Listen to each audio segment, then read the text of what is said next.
Bah, écoute, ça me fait plaisir. Hein?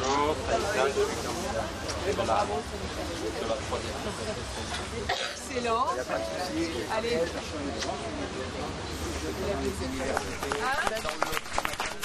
Je pense que l'élection qui vient est un moment important, même s'il faudra probablement dans l'avenir, je veux dire, qu'on se pose la question de savoir si élection succédant à une autre, si pour les Français il n'y a pas une sorte de lassitude qui peut se manifester d'aller voter 2 fois de suite. C'est un sujet de réflexion que je mets dans un coin de votre tête.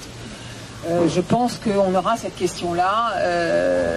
Ça ira de pair avec ce que j'appelle la moralisation de la vie publique, c'est-à-dire de mettre une dose de proportionnelle à l'Assemblée nationale, ce qui est absolument vital. Et je me demande même s'il ne faudra pas pousser l'idée que peut-être on vote le même jour au moment des présidentielles et en même temps pour les législatives, parce que on va finir par lasser les Français, je crois, je le crains, d'avoir toutes ces élections à répétition, alors qu'ils ont le sentiment que les jeux sont faits, au fond, avec l'élection présidentielle, et de devoir voter à nouveau dimanche prochain et dimanche suivant. Je sais que c'est difficile.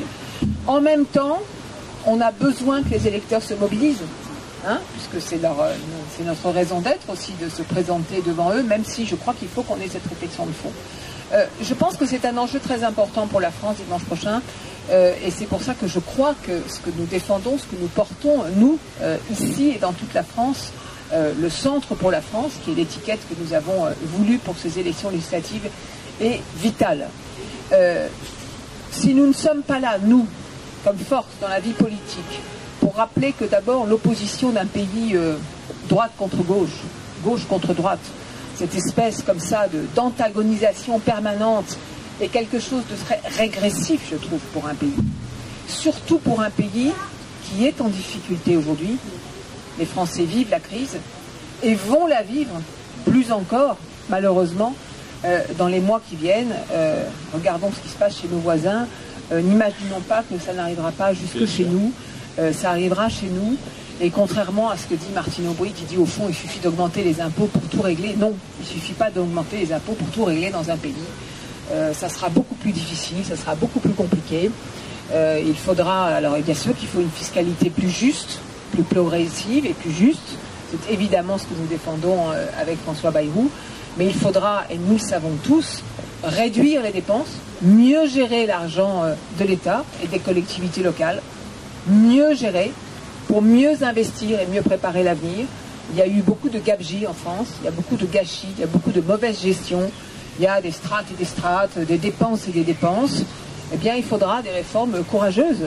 De même sur la question des retraites, on peut faire un décret maintenant, mais la question de la viabilité, au fond, de la garantie des retraites pour les Français se posera dans les mois qui viennent. Et donc, nous ressortirons cette proposition qui est la nôtre depuis longtemps, de faire enfin cette réforme pour garantir les retraites, qui est de prévoir la retraite par points, qui est la seule façon, par exemple, de pérenniser nos retraites. Donc, toutes ces questions-là, elles vont arriver. Et à partir du moment où elles vont arriver, eh bien, il faut se donner tous les atouts pour que ce pays se reconstruise, pour que ce pays se redresse. Eh bien, on a besoin du Centre pour la France. On ne peut pas laisser, au fond, le pouvoir. Alors, je pense à François Hollande, mais je pense surtout au Parti socialiste qui aurait tous les pouvoirs. Hein, de la plus petite commune au département, aux régions, en passant par l'Assemblée nationale, en passant par le Sénat, en passant par le gouvernement, en passant par le chef de l'État. Et puis de l'autre côté, une UMP qui serait en perpétuelle embuscade pour souhaiter que les autres échouent. Eh bien ces temps-là, c'est fini. Ça, c'est des temps d'enfants gâtés, hein, où on peut comme ça se friter en permanence, s'opposer en permanence. Ce sont des temps qui ne sont plus derrière, qui sont derrière nous, qui sont révolus. On a besoin demain d'un esprit d'unité, on a besoin demain d'un esprit de rassemblement, on a besoin demain d'un esprit de responsabilité, d'autant plus que bien évidemment François Hollande et son équipe seront confrontés aux difficultés que je viens de décrire, et que cette confrontation réelle, elle amènera forcément un certain nombre de choix qui ne seront pas très simples à faire, mais qui seront absolument importants pour la France. Et nous, il faut que nous soyons là. Et c'est ça l'enjeu des élections législatives pour nous, c'est de faire en sorte de donner corps à ce Centre pour la France. Ce centre, nous l'avons voulu fort et donc libre et indépendant. Alors c'est pas facile, on le sait, hein, Michel. On l'a vécu ça depuis longtemps, mais là on y est. C'est le moment où ce centre fort, libre, indépendant peut enfin émerger. Et on a besoin de ce centre parce qu'on a aussi besoin d'apaiser la vie politique française. On a besoin d'une force politique, on a besoin de pluralisme, on a besoin de sortir de cette espèce de duopole et d'opposition systématique d'un côté ou d'une majorité qui aurait un pouvoir hégémonique et qui penserait avoir raison sur tout. Ça ne peut plus fonctionner comme ça, la vie. Même la société française ne peut plus fonctionner comme ça. Moi, j'ai été extrêmement... je n'ai pas aimé le côté très régressif de la campagne présidentielle, qui a beaucoup visé à opposer les Français les uns contre les autres, les catégories socio-professionnelles les unes contre les autres, les activités des uns contre les activités des autres, les communautés les unes contre les autres. C'est très mauvais pour le pays. On a besoin d'un esprit d'unité nationale et le centre que nous voulons incarner, il sera là inlassablement dans un esprit de responsabilité pour défendre, porter cet esprit d'unité nationale, pour défendre, porter cette volonté de redressement du pays.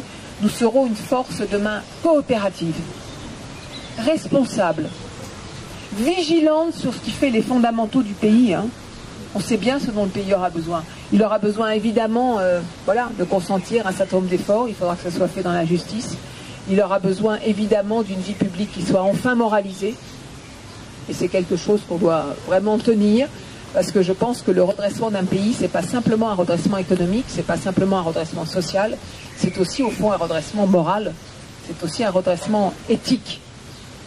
Et donc je crois que si nous ne sommes pas là, nous, pour défendre ces valeurs-là, personne d'autre ne le fera dans la vie politique française.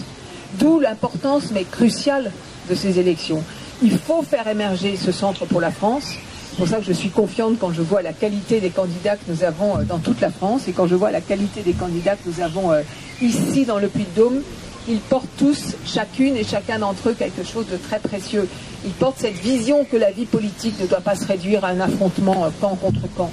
Ils portent cette vision qu'un pays qui se divise, un pays qui s'antagonise, c'est un pays qui s'affaiblit. C'est le contraire d'un pays qui peut sortir de la crise. Moi, je rêve que mon pays réussisse. Et c'est pour ça que, par exemple, je ne suis pas comme ceux qui, à l'UMP, souhaitent une cohabitation, évidemment cohabitation qui ne peut pas avoir lieu. Mais je veux dire, la cohabitation, c'est l'immobilisme garanti. Et en même temps, tous les pouvoirs, au seul, il y a quelque chose qui ne marche pas. Et donc, il faut une vie politique qui ait un pluralisme. La démocratie, c'est ça.